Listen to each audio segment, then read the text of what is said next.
Eh bien, salut tout le monde. Aujourd'hui, on se retrouve pour une vidéo et comme je vous avais dit, où je présenterai cette fois-ci tous mes achats côté US Army.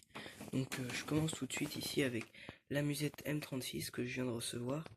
La musette M36, donc, qui était normalement destinée aux parachutistes au début de la guerre, mais que certains soldats de l'infanterie qui débarqueront pas le 6 juin, mais plus tard, par exemple ma division a débarqué en septembre sur Utah Beach, eh ben, ils pourront l'utiliser en bandolière ou alors directement sur le brelage.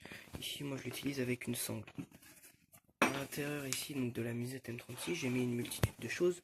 J'ai par exemple mis ma gamelle US avec mes couverts, mais j'ai mis énormément de choses. J'ai profité pour mettre ma gourde supplémentaire modèle 1910. J'ai mis une petite boîte ici de cigares de l'époque avec un peu d'argent. Voilà, donc des francs de l'époque, pour que le soldat US puisse faire un peu d'achat justement là-bas. J'ai également mis une bandolière supplémentaire avec une pochette de first aid kit. Voilà, donc il y a énormément de choses à l'intérieur. On peut y mettre énormément d'objets pour le soldat. Voilà, donc j'ai également mis un peu de munitions aussi. Et ici, par exemple, sur la poche sur le côté, j'y ai mis une petite montre à gousset.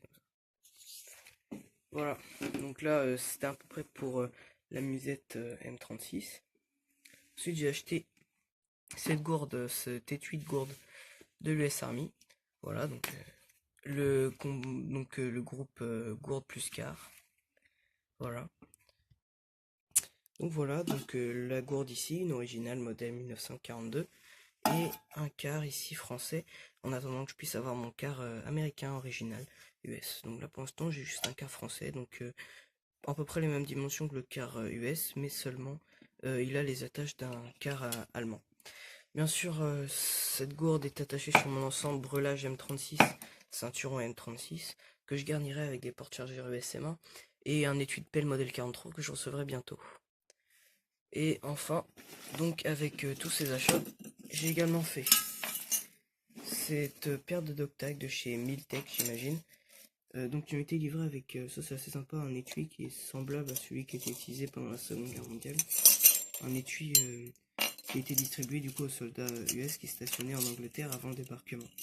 Et donc ils sont livrés comme ceci, donc non gravés forcément, et j'irai les graver en bijouterie, je pense bientôt avec mon nom de soldat et mon matricule.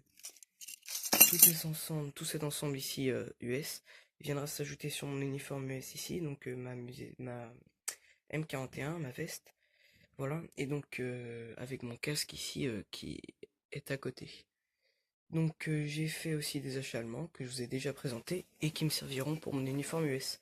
Car j'utilise par exemple le ici calot de tankiste comme trophée que je mets autour de ma ceinture. Un soldat US qui aurait pu le récupérer par exemple sur le cadavre d'un soldat allemand et qui l'aurait gardé comme trophée pour le ramener par exemple à sa famille. Ou alors même je peux utiliser ma casquette de la Panzer quand on sait que des divisions SS, non pardon, SS ont stationné en Bretagne, comme ma division a combattu en Bretagne, la 94e. Il est possible qu'elle ait par exemple croisé le chemin de la 17e division SS, donc il est possible aussi qu'ils aient récupéré ça sur un cadavre. Voilà, donc n'hésitez pas à vous abonner, à lâcher un pouce bleu, à commenter si cette vidéo vous a plu, et on se retrouve pour une prochaine vidéo qui est encore pas déterminée. Allez, à plus.